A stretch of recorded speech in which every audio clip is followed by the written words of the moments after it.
하나님의 말씀입니다. 경청하십시오. 이에 다윗이 자기 옷을 잡아 찢음에 함께 있는 모든 사람도 그리하고 사울과 그의 아들 요나단과 여호와의 백성과 이스라엘 족속이 칼의 죽음으로 말미암아 저녁 때까지 슬퍼하여 울며 금식하니라. 아멘.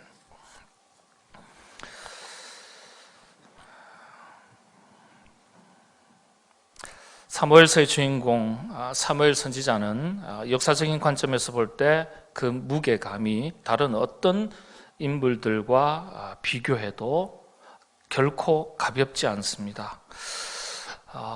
사무엘 선지자의 가장 큰 역할을 꼽으라고 한다면 역시 사무엘의 손을 통해서, 물론 하나님께서 하셨지만은 사무엘의 손을 통해서 이스라엘의 위대한 두 왕이 세워졌다는 점입니다. 이를테면 요즘식으로 표현하면 킹메이커죠. 이 역할은 아무나 할 수 있는 것이 아닙니다. 하나님은 그런 엄청난 일을 선지자 사무엘에게 맡기셨습니다. 그래서 사무엘을 통해서 초대왕 사울 왕이 세워졌고, 그리고 이어서 다윗 왕이 세워졌습니다. 놀랍게도 이 두 왕은 서로 극명하게 서로 대조되고 비교됩니다. 사울 왕은 실패한 왕으로서, 다윗 왕은 성공한 왕으로서 역사에 기록되었다는 점입니다. 우리는 그런데 사울 왕을 실패한 왕으로서 좀 낮춰보고 우습게 여기는 경향성이 있습니다. 그런데 사실 사울 왕은 결코 우습게 여길 정도의 왕이 아니었습니다. 대단한 왕이었습니다. 성경은 사울을 이렇게 표현하고 있습니다. 사무엘상 9장 1절에서 2절의 말씀인데요. 베냐민 지파의 기스라 이름하는 유력한 사람이 있으니 그는 아비엘의 아들이요 수롤의 손자요 베고라스의 증손이요 아비아의 현손이며 베냐민 사람이더라. 기스에게 아들이 있으니 그의 이름은 사울이요 준수한 소년이라. 이스라엘 자손 중에 그보다 더 준수한 자가 없고 키는 모든 백성보다 어깨 위만큼 더 컸더라. 준수했다. 이스라엘 모든 자손들 중에 그보다 더 준수한 자가 없었다. 대단한 사람이에요. 키가 어깨나 하나 더 위에 있었다.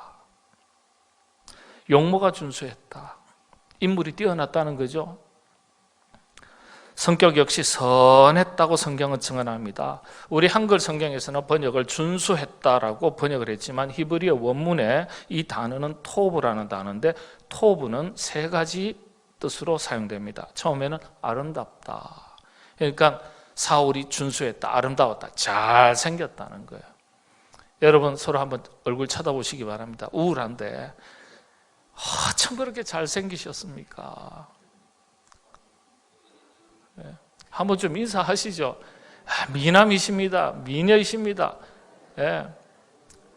여러분 남들이 그렇게 얘기 안 해줘도 내가 미남인 줄로, 미녀인 줄로 착각이라도 그렇게 하고 살아가면 내가 즐겁습니다. 그렇게 살아가시게 되길 바랍니다. 저도 어떻습니까? 까무잡잡한 건강미 넘치는 피부, 까만 돌도 흰 돌보다 닦으면 더 빛난다. 그러니까 혼자 그렇게 생각하는 거예요. 그래야 즐거운데 아버지는 나를, 우리 어머니는 나를 왜 이렇게 새카맣게 낳으셨냐, 지가 시커멓게 태어난 거지, 그죠? 그러니까 자기 자신에 대해서 긍정적으로 생각하는 게 굉장히 중요합니다. 자, 그런데 아름답다. 사울이요 다른 사람들에게 준수하다.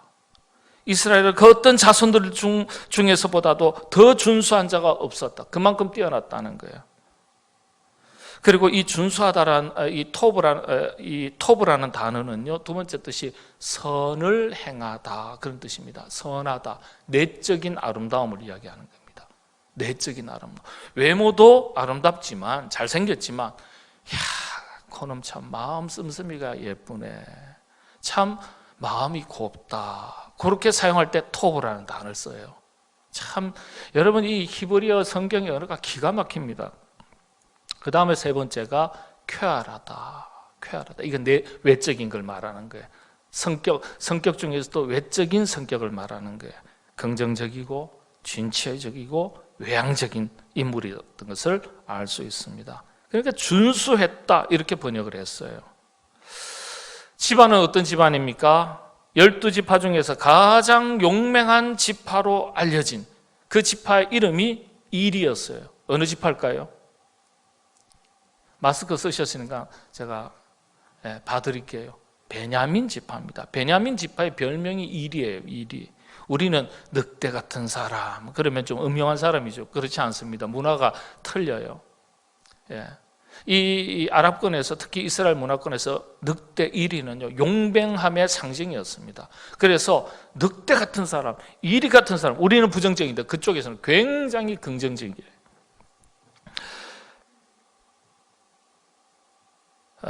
전쟁의 시대에 가장 주목받던 지파입니다. 전쟁의 시대에 가장 주목받던 12지파 중에 2지파가 있습니다. 하나는 므낫세 지파, 하나는 베냐민 지파입니다. 이유는요, 용맹했기 때문에. 자신의 동족을 이스라엘을 위해서 기꺼이 피를 흘리고 희생할 줄 알았던 지파였기 때문에 그렇게 주목받던 지파였습니다. 그러니까 그 지파의 자손이니까 이 가문이 대단한 거예요. 무엇 하나 빠질 것이 없는 인물이었습니다. 그래서 그는 왕이 되었습니다.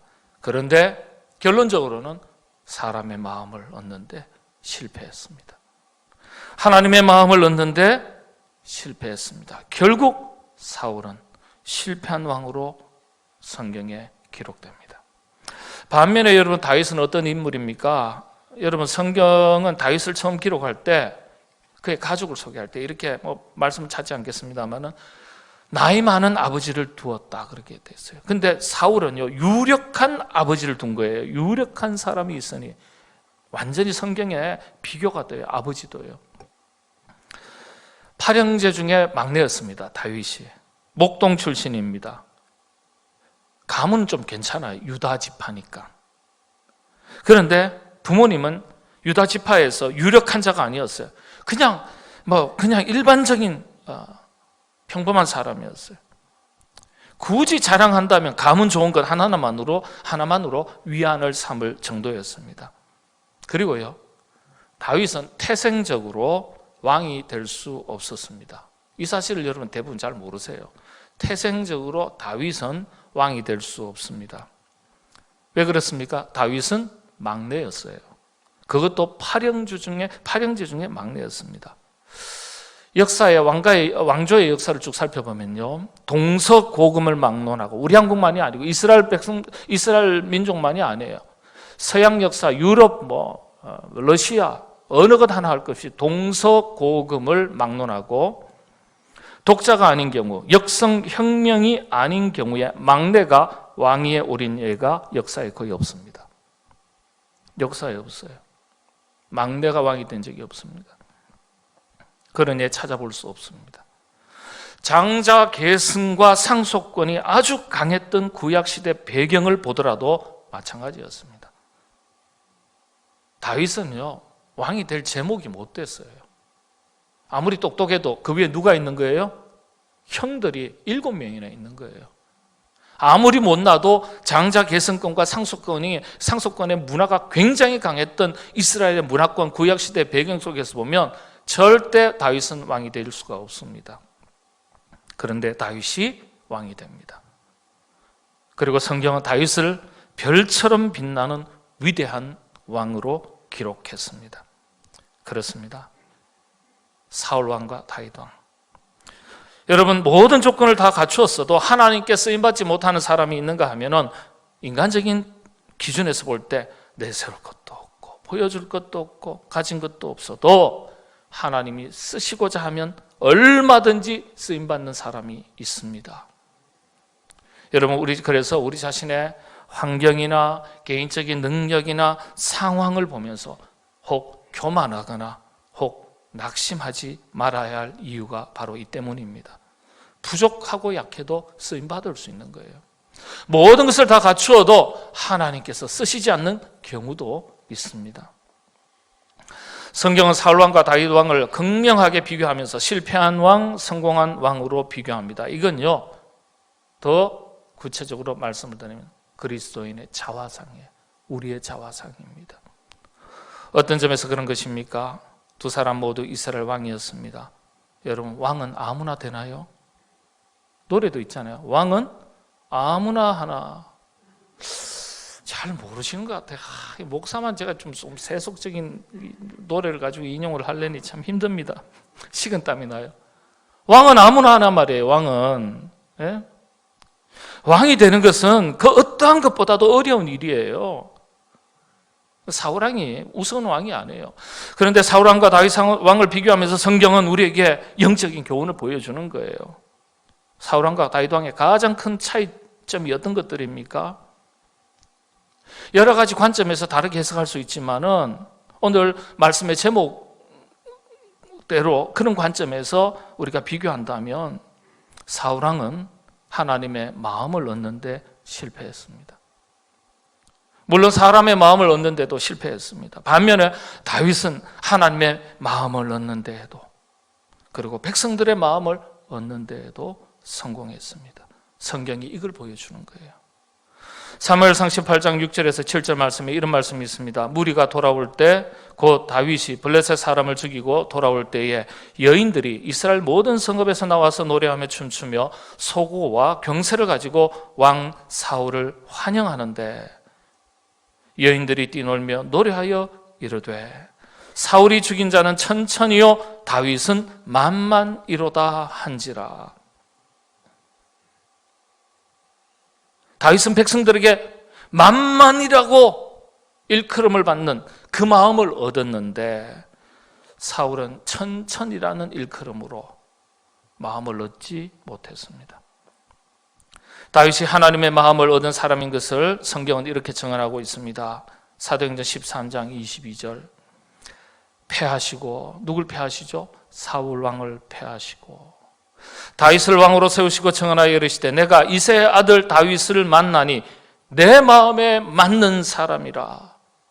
내 마음에 쏙 드는 사람이다. 내 마음에 합한 사람이다. 내 마음에 맞는 사람이다. 내 뜻을 다 이루리라 하시더니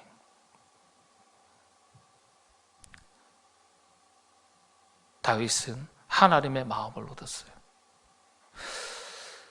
반면에 사울이 하나님의 마음을 얻지 못한 이유를 성경이 이렇게 증언하고 있습니다. 사무엘상 15장 22절에서 23절 말씀인데 역시 제가 읽어드리겠습니다. 사무엘이 이르되 여호와께서 번제와 다른 제사를 그의 목소리를 청종하는 것을 좋아하신 같이 좋아하시겠나이까?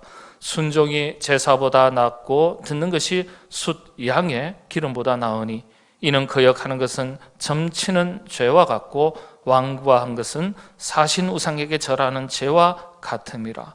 왕이 여호와의 말씀을 버렸으므로 여호와께서도 왕을 버려 왕이 되지 못하게 하셨나이다.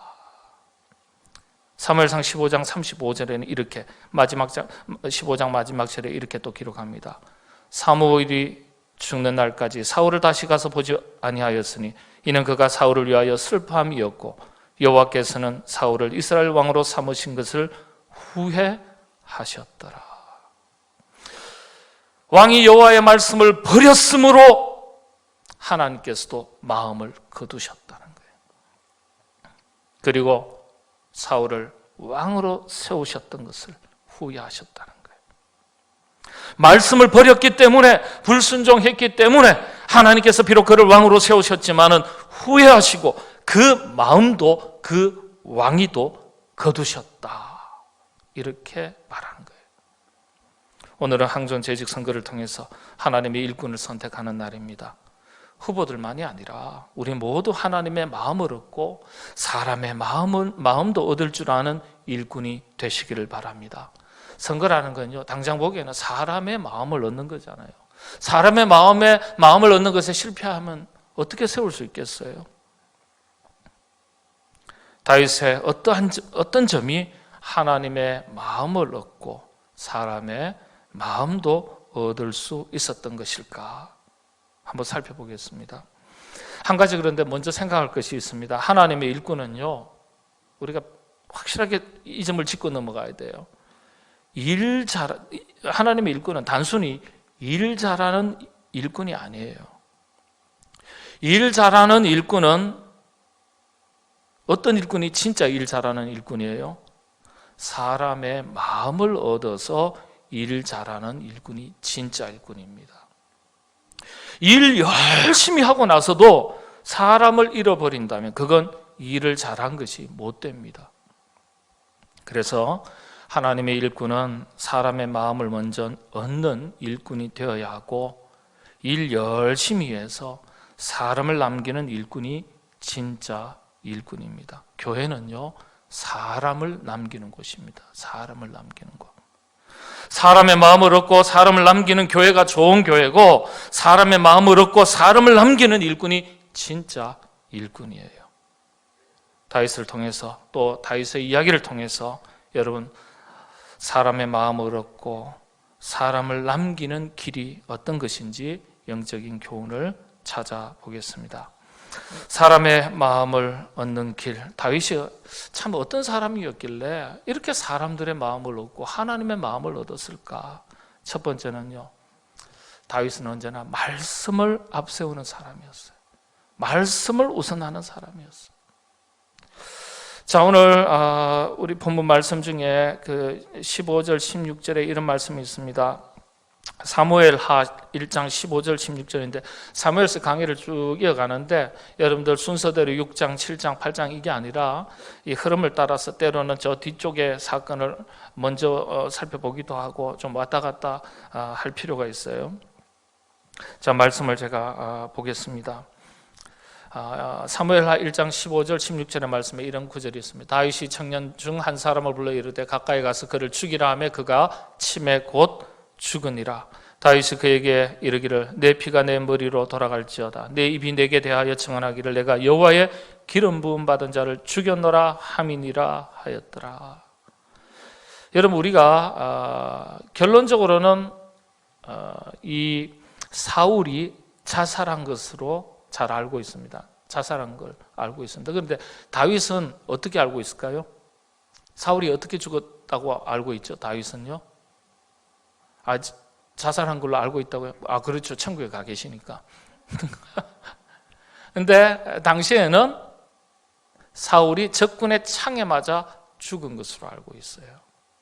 성경의 역사를 자세히 보면은 그렇게 알고 있습니다. 자, 그런데 이 말씀의 배경이 이렇습니다. 사울 왕이 길보아 산에서 이방 적군의 창에 맞아 쓰러지게 됩니다. 그런데 아직 목숨은 살아있어요. 근데 두려운 거예요. 왜냐? 할례 받지 못한 사람의 손에 죽게 되면 이것이 얼마나 영적으로 큰 수치인지. 그래서 심지어는요, 할례 받지 못한 사람의 손에 의해서 죽으면 하나님 나라 못 간다는 그 당시에 어떤 잘못된 어떤 그런 문화도 있었어요. 자, 그런데 그래서 곁에 있는 자기 부하에게, 야, 내가 잘못하면 이방 사람 손에 죽게 되면 이거 얼마나 수치냐, 차라리 네가 나를 죽여라, 어차피 나 죽을 것 같다, 부탁을 합니다. 그런데 부하가 어떻게 그런 일을 할 수 있겠어요? 망설이니까 사울이 자기 칼을 뽑아서 자기 몸을 의지해서 죽고 맙니다. 자살한 거예요. 드디어 사울이 죽었습니다. 이 소문이 퍼져나가지 않겠어요? 그랬더니 어떤 한 사람이 급하게 다윗의 진영으로 뛰어들어옵니다. 알고 보면 아마 곁에 있었던 부하가 아닐까 그렇게 생각할 수 있습니다. 다윗 왕에게 와서는 제가 다윗을 죽였습니다. 사울을 죽였습니다. 그렇게 얘기해요. 그리고 나서 그 증거로 사울 왕이 차고 있던 팔찌, 그리고 왕관이 여기 있습니다. 근데 다윗의 그때까지 가장 큰 적이 사울이었습니다. 그 부하들이었어요. 그러니까 내가 죽였다고 얘기하면, 다윗에게 얘기하면 다윗에게 어떻게 되겠어요? 그래, 고맙다. 내가 사울 왕 때문에 날마다 숨어 다니면서 언제 죽을지 모르는 두려움과 공포 속에 살았는데 네가 내 문제를 해결해 줘서 고맙다, 잘했다, 이렇게 칭찬했을까요? 아니에요. 이 사람은 자기가 사울 왕을 죽였다고 이야기하면 다윗 왕에게 칭찬받고 상급받고 한 자리 맡아서 쓰임받을 것이라고 착각했던 것 같아요. 다윗이 이렇게 말합니다. 뭐라고? 네가 감히 하나님의 기름 부음 받은 자를 죽였다고? 자신의 부하를 지켜서 이놈 잡아다가 데리고 가서 쳐서 죽여라. 데리고 가서 죽여라. 네, 그 말이에요. 사무엘하 1장 15절 16절 말씀이. 여러분, 일반적인 교훈을 한번 생각해 보시죠. 자신을 괴롭게 하고 아프게 하고 힘들게 하고 속상하게 하고 심지어는 죽이려고까지 하던 사람을 누군가 대신 막아주고 그 사람을 제거했다면, 방어해 줬다면 고마운 일입니까? 아닙니까? 고마운 일이죠. 고마운 일이에요. 그렇죠. 나를 죽이려고 했는데 그걸 막아줬으니까 고마운 일이 아니겠습니까? 인간적인 생각에는 고마운 일이 될 수 있는 거예요. 그런데 다윗의 반응이 달랐습니다. 인간적인 감정으로는 나를 죽이려고 하던 사람이 죽었으니까 속이 시원할지 모르겠습니다. 잘된 일이고 고맙다고 말할 일이 될는지도 모르겠습니다. 그런데 다윗의 반응이 달랐어요. 우리는 이럴 때 우리 일반적인 감정은 아이고 속이 시원하네. 그럼 나를 그렇게 괴롭히더니 그렇게 못살게 구더니 잘 죽었다. 귀신은 뭐 하나 저런 거 안 잡아가고 내가 늘 그렇게 마음속에 빌었는데 속이 다 후련하네. 아멘이 없네. 그렇죠. 여기서 아멘 하시면 곤란한 거예요. 그런데 다윗은 일반적인 인간적인 감정으로 생각할 때는 그런 마음이 들 수 있어요. 근데 다윗은 감정 따라서 왔다 갔다 한 사람이 아니에요. 자기 감정에 치우쳤던 사람이 아니에요. 오히려 하나님의 말씀의 원칙을 따라 움직였습니다. 하나님은 기름 부음 받은 사람에 대해서 하나님은 함부로 손을 대는 것을 율법으로 금하셨어요. 그래서 하나님께서 금하신 것을 네가 네 마음대로 죽였다고, 하나님 말씀을 거역했다고, 내 원수를 제거했지만 자신의 감정보다는 하나님의 말씀을 우선합니다. 그 말씀을 우선해서 저놈 데려다 나가서 쳐서 죽여라 명령하는 겁니다. 네가 감히 하나님의 기름 부음 받은 사람을 죽였다고 저놈을 데리러 가서 쳐서 죽여라. 여러분, 자신의 감정을 앞세우거나 감정이 왔다 갔다 하는 사람은 결국 사람의 마음을 얻지 못합니다. 하나님의 마음은 물론입니다. 감정에 치우치면 일을 그르치기 쉽습니다. 성숙한 일꾼은요, 그리스도인들은요, 자신의 감정을 따라서 왔다 갔다 하는 사람이 아니에요. 말씀을 원칙으로 삼고 말씀을 먼저 앞세우고 살아가는 사람이에요. 내 마음과 내 생각과 내 감정은 그게 아닌데 하나님께서 원수도 사랑하라 했으니까 어떻게 해요? 내 마음은 원수 갖고 싶은 마음이 있지만 사랑하라 했으니까 사랑하는 거예요. 자기 감정을 앞세우는 게 아니라 하나님의 말씀을 먼저 앞세우는 거예요. 다윗의 위대한 점이 바로 이런 점이에요. 여러분, 우리 모두 자기 감정에 치우치고 자기 감정을 앞세우고 살아가는 것이 아니라 하나님의 말씀을 언제나 우선하고 앞세우고 살아가는 신실한 일꾼들 다 되시기를 바랍니다. 두 번째, 다윗의 어떤 면이 사람의 마음을 얻는데 결정적인 역할을 했을까요? 적을 위해 울 수 있는 마음을 가졌습니다.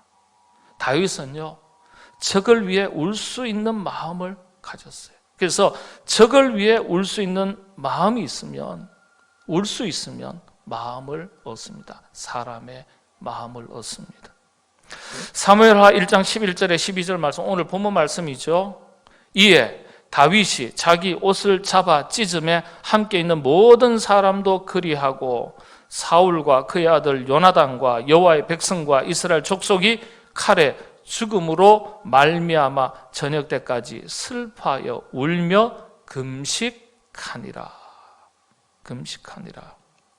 네. 여러분, 좋은 사람하고 일하기는 쉽습니다. 그렇죠? 내 마음도 맞고 내 뜻도 맞고 내 생각도 맞고 인생관도 비슷하고 세계관도 비슷하고 가치관도 비슷한 그런 사람하고 의기투합하기는 쉬워요.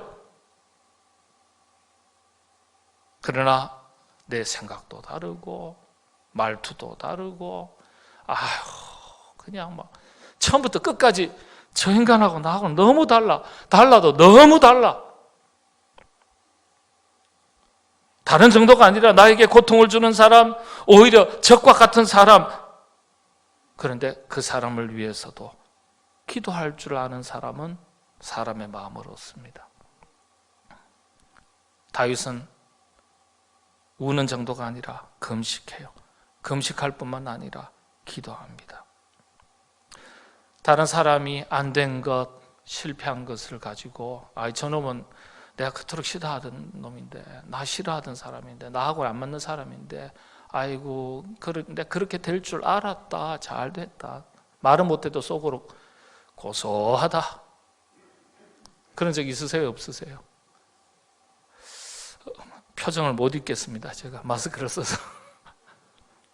그런데 나하고 생각이 다르고 뜻이 다르고 나를 반대하는 사람도 그가 고통을 당하고 아픔을 당하고 실패했을 때 그를 위해서 울 수 있는 마음을 가진 사람이 다윗이었습니다. 그러니까 그런 마음을 가지니까 사람의 마음을 얻는 거예요. 백성들의 마음을 얻는 거예요. 우리는 나와 가까이 있고 뜻을 같이 하는 사람들에게는 쉽게 마음을 얻을 수 있습니다. 그런데 더 중요한 것은요, 다른 사람의 나와 전혀 뜻이 다르고 생각이 다르고 심지어는 나를 힘들게 하고 나를 괴롭게 하는 사람들의 마음까지도 얻어내는 것 참 쉽지 않지만 그 비결은요, 그 사람을 원망하고 저주하는 것이 아니라 오히려 그를 위해서 울고 금식하고 기도하면 때가 되면 다른 사람들이 지켜보면서 그 사람들의 마음을 내게 주는 거예요. 그래서 이스라엘 백성들이 다윗에게 마음을 주는 겁니다. 나중에 사울 쪽의 반대파 사울 쪽의 백성들이 나중에 뭐라 그런 줄 아세요? 야, 우리는 이스라엘 왕이 이제 다윗이 됐으면 좋겠다. 다윗이 됐으면 좋겠다. 한 번만 그렇게 말하는 것이 아니라 여러 번 그렇게 말합니다. 저 사람은 자기의 척을 위해서라도 울 수 있는 사람이야. 금식하는 사람이야. 기도해 주는 사람이야. 나 싫어하는 사람, 내 힘들게 하고 상처 주고 고통 주는 사람한테 기도 안 하잖아요. 기도하시나요? 제가 안 하는 것 같아서 속마음이 들킨 것 같아서 참 죄송합니다. 저를 교훈 삼으시기 바랍니다. 다윗은 그런 능력이 있었습니다. 여러분, 적을 위해서 운다는 게 어떤 의미입니까? 안타깝게 여기고 기도하는 것 아니겠습니까? 여러분, 우리 모두 마음에 들지 않는 사람을 위해서 여러분 오히려 기도할 수 있기를 바랍니다. 이건 아멘 하셔도 돼요. 우리의 마음을 불편하게 하는 사람, 고통을 안겨주는 사람을 위해서 기도하는 것, 기도하면 언젠가는 그 사람, 아니 다른 사람들의 마음도 얻게 될 것입니다. 우리 모두 그런 일꾼이 되시기를 바랍니다.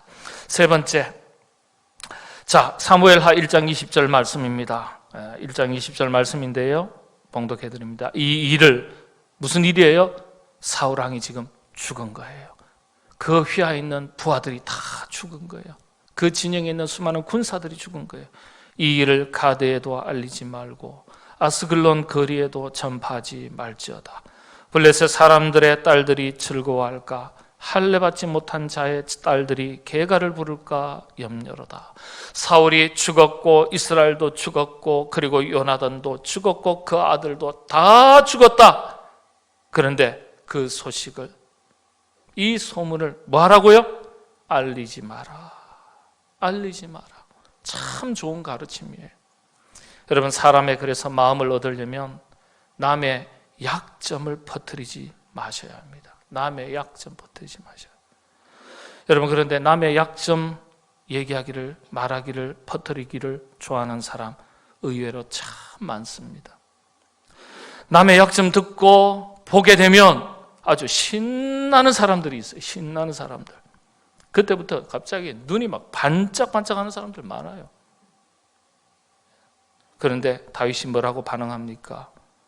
이 이야기, 이 소식, 사울이 죽었다는 이 이야기, 남에게 퍼뜨리지 마라. 남에게 알리지 마라.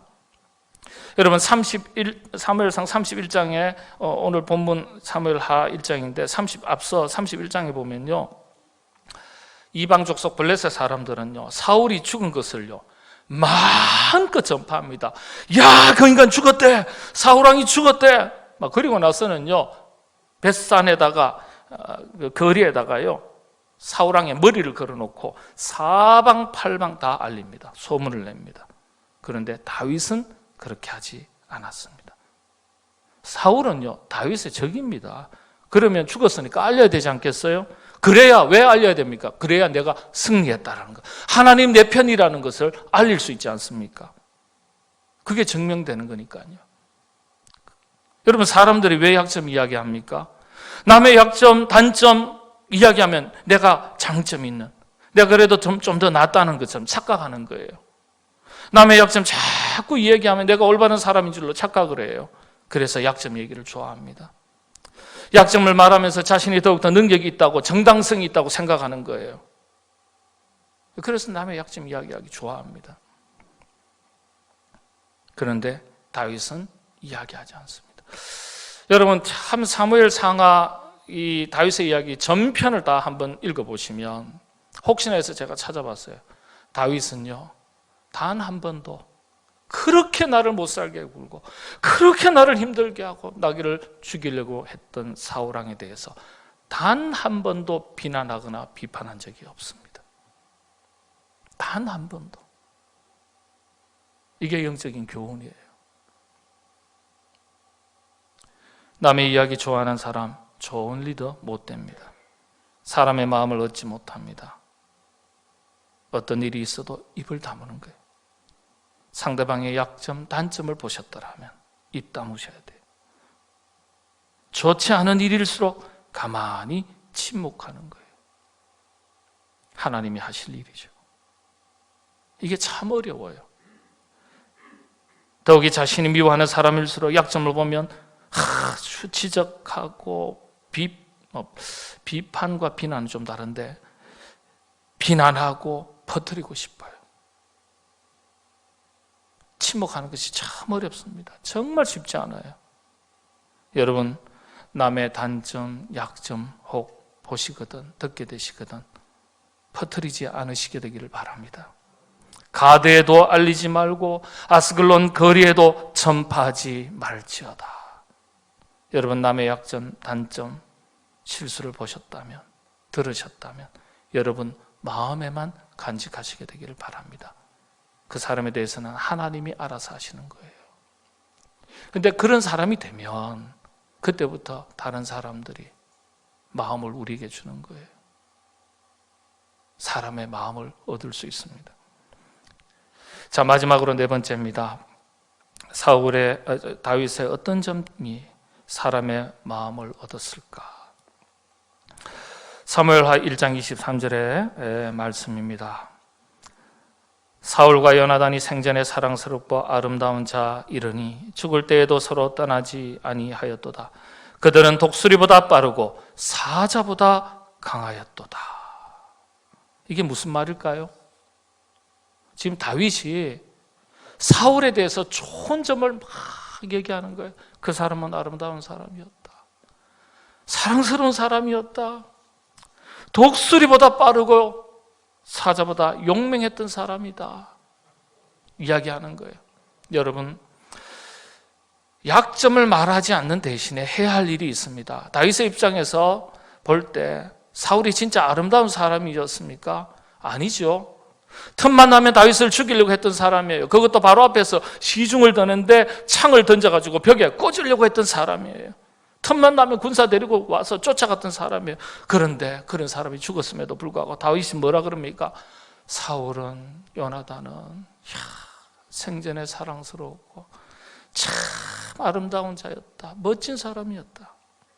칭찬하는 거예요. 칭찬하는 거예요. 사람의 마음을 얻는 참 좋은 방법은요, 남의 장점을 말할 수 있는 사람이 되는 것입니다. 쉽죠? 참 쉽죠? 잘 모르세요? 참 쉽죠? 예. 남의 장점을 말하는 것. 여러분, 다윗이 사울에 나쁜 점이 없다는 것 얘기하는 것 아니에요. 있어요. 사울에게 단점이 얼마나 많이 있는지 몰라요. 그런데도 그 단점을 지적하지 않습니다. 말하지 않습니다. 저에게도 약점이 있습니다. 서로에게도 약점이 있습니다. 단점이 있습니다.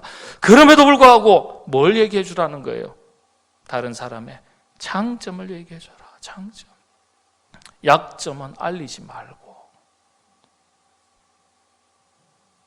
자, 사람은 독수리보다 빨랐고 사자보다 강한 사람이었다. 야, 멋진 사람이었다. 뭐가 멋지겠어요? 자기를 죽이려고 하고, 자기는 고생하면서 사막을 방황하면서 살았는데, 먹을 것이 없어서 아둘람 동굴에서 근근히 살아왔는데 뭐가 그렇게 아름답게 보이겠어요? 뭐가 생전에 아름답고 사랑스러웠다고 얘기하겠습니까? 나를 괴롭게 하고 힘들게 하는 사람, 그 사람의 약점, 단점, 이거 말 안 하는 것만 해도 어려운데 장점을 얘기해줘라. 더 어렵죠. 그러나 여러분, 가능하면 좋은 얘기 많이 해주시기를 바랍니다. 성도들 간에도 그렇습니다. 남의 약점, 단점 얘기하지 마시고, 얘기 안 한다고 그 사람이 약점, 단점이 없다는 그런 뜻 아니잖아요. 약점이 있지만 그러나 정말 평생 그 사람의 좋은 점을 얘기할 수 있는 것, 그런 사람이 되면 사람의 마음을 얻습니다. 여러분, 약점 건드려 놓으면 매일 뭐 합니까? 부부지간에도 아유, 당신은 왜 이래? 당신은 그러면은 흠이 없는 줄 알아? 그리고 옛날 10년, 20년 전 거 막 끄집어 내가지고 내가 그럴 줄 알았으면 내가 결혼도 안 했는데 말이야. 내 뒤에 줄 서 있었던 사내들이 얼마나 많았는데 그러고 당신만 그런 줄 아냐고 나도 많았다고 막 그러. 예, 부부간에도 싸워요. 약점 건드려 놓으면 자꾸 싸워요. 할 말이 없겠어요? 그래, 나 약점 많아. 당신 말 맞아. 할렐루야, 아멘. 그러나요? 아니죠. 약점 많다고 그러면요, 두고 보자, 너는 약점 안 생기나? 때가 되면 너도 가만히 놔두지 않겠다. 그런 말 하잖아요. 근데 다윗은 그걸 다 알았어요. 여러분, 중요합니다. 이왕이면 장점을 말하면서 사시게 되기를 바랍니다. 그래야 사람 마음을 얻습니다. 참 쉬운 것 같은데 참 안 돼요. 그래도 내가 한번 해봐야지. 그래, 나도 사람의 마음을 얻어야지. 그래, 내가 정말 하나님 말씀을 항상 우선해야지. 내 감정을 잘 다스려야지. 다른 사람의 장점을 말해줘야지. 단점은, 약점은 침묵해야지. 분리해도 그렇게 해야지. 참 쉽지 않습니다. 그러나 그 길이 다른 사람의 마음을 얻는 길입니다. 그런데 알고 보니까 이것이 하나님의 마음을 얻는 길입니다. 하나님의 마음을 얻을 수만 있다면 여러분, 그것이 진정 자기 인생에 성공하는 그리스도인 아니겠습니까? 우리 교회가, 우리 모든 성도들이 세상 사람들의 마음을 얻을 수 있는 교회, 성도가 될 수 있기를 바랍니다. 코로나19의 교회의 권위와 그리스도인의 선한 영향력이 흔들렸습니다. 사람의 마음을 얻는데 실패했던 것 같습니다. 여러분들이 주인공 되셔서 다시 한번 흔들렸던 교회의 권위와 잃어버렸던 그리스도인의 선한 영향력을 회복하는 참 다윗과 같은 멋진 하나님의 일꾼들 다 되시기 바랍니다. 기도하겠습니다. 하나님, 다윗의 아름다운 면면을 거울처럼 비춰 보았습니다.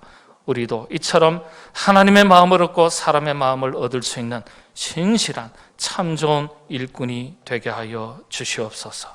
예수님의 이름으로 기도하옵나이다. 아멘.